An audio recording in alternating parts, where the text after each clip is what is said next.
My warm greetings and welcome to all of our students on this first module of the certificate program in Orthodox Studies by Distance Learning.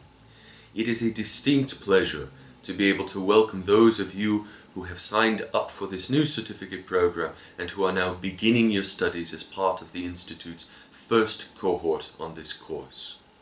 I believe that we have assembled together a module, this CS01 module, Foundations in Orthodox History and Praxis, that will not only be deeply engaging and interesting to you as students on the course, but which will provide you with a great breadth and depth of knowledge about one of the most pivotal, important and intriguing periods in the life of the Orthodox Church, that is the earliest days, the first generations of the 1st and 2nd centuries AD. I'm excited for all of you as you take up your studies to begin to use the resources and the materials that we have assembled for this module, and which I imagine we will be adding to as the module progresses. I would like to say just a brief practical word about how you can begin your work on this module. The VLE, or Virtual Learning Environment, resource suite for this module, where you're finding this video itself, is the main hub for your studies, the syllabus, as it were, for your module work. The module has been designed in a progressive structure, so it's very important that you work your way through the module, as it were chronologically, from top to bottom through the resource suite. I would encourage you to look through the whole of the module here at the beginning, so that you can get a sense of where the module will be working toward and where you'll be going in your studies. And indeed, I would highly suggest that you have a look at the essay assignment, the major essay assignment for the module, which is found at the end as the concluding element in the resource suite.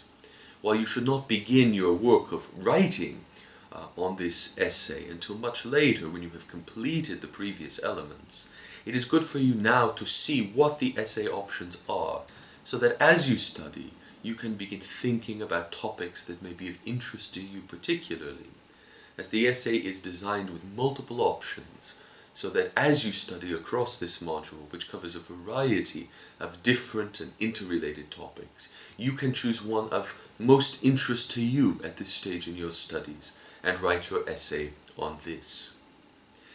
After you've had a look through the whole of the module suite, it is important that you then begin at the top, at the beginning, and progress through each element in order, and indeed within each element, that you progress through the items in the order that they are provided for you. The content on this module has been designed, as I mentioned, in a progressive manner, with each section building on the previous.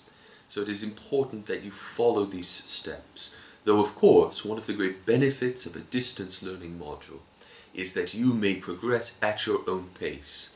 And you may find that during certain weeks or months you progress very quickly through the readings and activities that are prescribed, and at other times, given the needs of your life, in your home or work or monastery, you progress more slowly.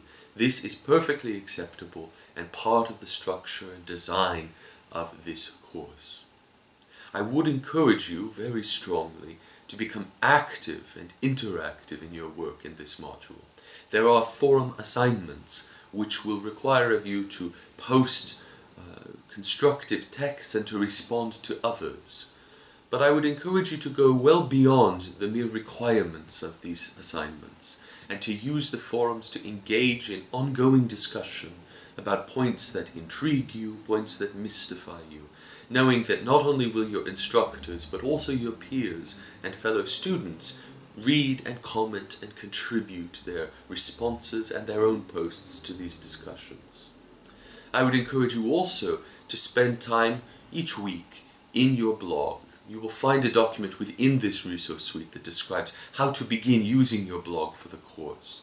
But this is another means by which your studies at home on this module can become less isolated, more interactive, and more dynamic. Finally, on a practical point, I would just like to remind you that every student on the certificate program is entitled to 4 one-on-one tutorial sessions with your module instructor. Two of these are graded requirements for the course, but two of them are there simply for your benefit. One of them I would encourage you to use for your essay preparation, and you'll see notes on that in the essay assignment. But you may schedule these tutorial sessions at your leisure and at your interest. If there is a subject that really interests you and you would like to go further in discussing that live, face-to-face with an instructor, please contact the Institute at any time to arrange these tutorial sessions. If you are in the San Francisco Bay Area, we can carry these out in person. If you are not, if you are studying further afield, they may be carried out live via Skype, in face-to-face video conferencing, or by another means that works well for you. Let me then wish you a good beginning to your studies on this module. May your exploration of the foundations of Orthodox history and praxis not only broaden your intellectual understanding of the early Church, but may it be something which feeds your own approach to Orthodox life today, in your own prayer, in your own embrace of Orthodox Christianity. May God bless you in these studies.